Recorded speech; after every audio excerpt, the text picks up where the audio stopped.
that's it for the injuries. For the game, proud of the guys for battling. Knew it was going to be tough. Understood what we were getting ourselves into with this team.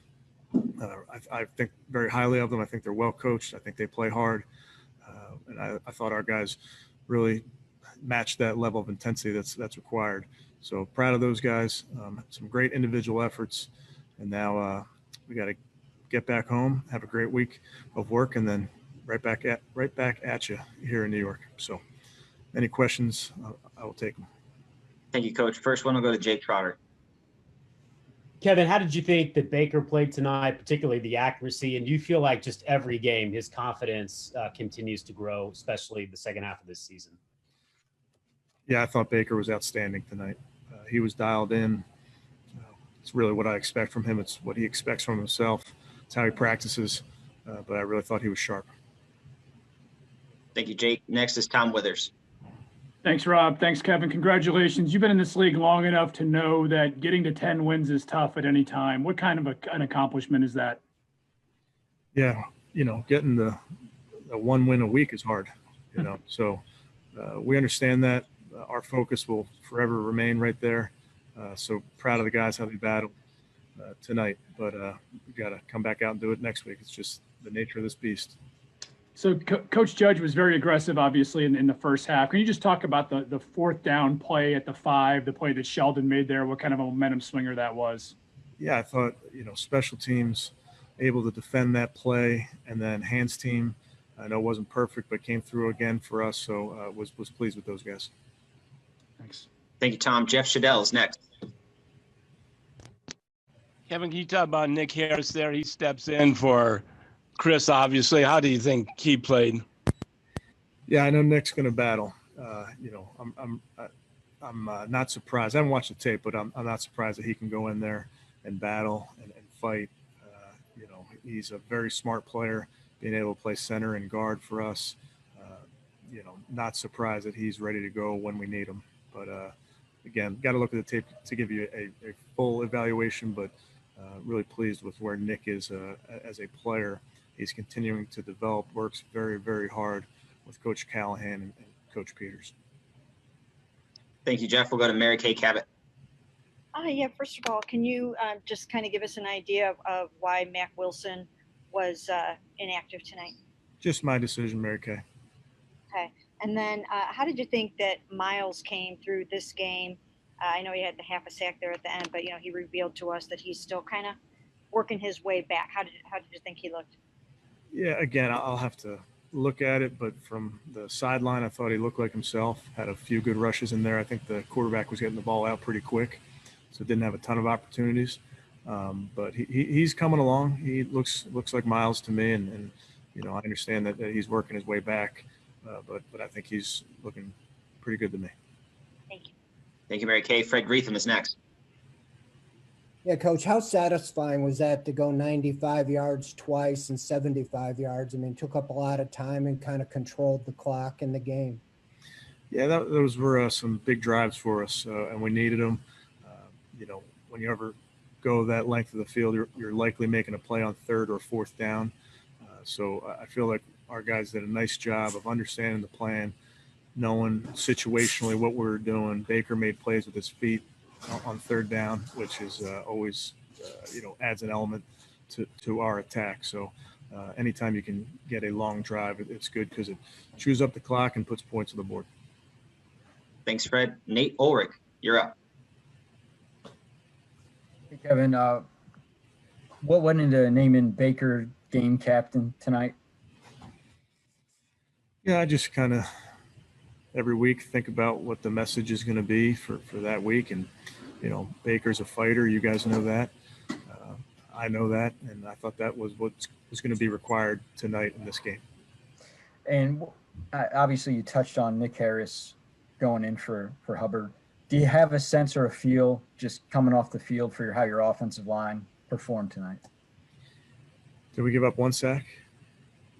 Yeah, gave up one sack. I thought they battle, and we got down there low on, I think it was 3rd and goal, and ran downhill and ran behind those guys, and they moved the line of scrimmage. So I know what we have in that offensive line from a mentality standpoint, and that's very important in December. Thank you, Nate. Our next question goes to Scott Petrick. Hey, Kevin, this is the fourth time that you guys have bounced back from a loss with a win the next week. So what does that say about your guys' resilience? Yeah, it's important. You know, very few teams go 16-0 in this league, and it's how you respond to those losses that matters. It's how you respond to a bad play that matters. So those are things we've been talking about throughout the season, and I just think it speaks to the character of the players we have. Thank you. Thank you, Scott. We'll go to Tony Grossi. Kevin, it was a little bit unusual on this Sunday night game because of the COVID protocols. Everyone had to stay in the hotel, and probably saw all those teams win in the AFC wildcard chase. So what was that like? Was there any discussion in pregame about, hey, we need it more than ever, everybody won who's chasing us? Never came up anybody that I was around. We're not really thinking about that, Tony. We're really thinking about the team we're playing, the game we're playing. That's our focus. So you're right. I was watching a lot of football, but that wasn't on my mind. Thank you, Tony. The next question will go to Mary Kay Cabot. Yeah, I just wanted to ask real quick about the Jets upsetting the Rams. You guys are obviously playing the Jets next week. I mean, does that just go to show you right there that you have to bring it every single week, that you can't take anybody for granted?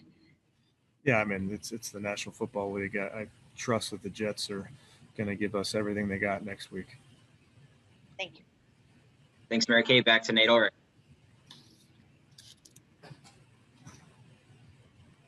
Hey, Kevin, obviously Denzel Ward's first game back, and it seemed like he was in the mix for a lot of big plays, especially early.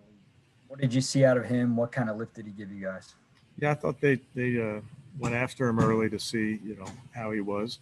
And I think he looked like Denzel to me. So he was tight in coverage, making plays on the ball. So it's good to have him back out there. And then on the Jarvis touchdown, obviously a great catch. It looked like he was signaling in the camera, kind of paying tribute to Odell with a 1-3. And then it kind of escalated from there. What did you say to him about it? And I guess, what was your message to him on the sideline?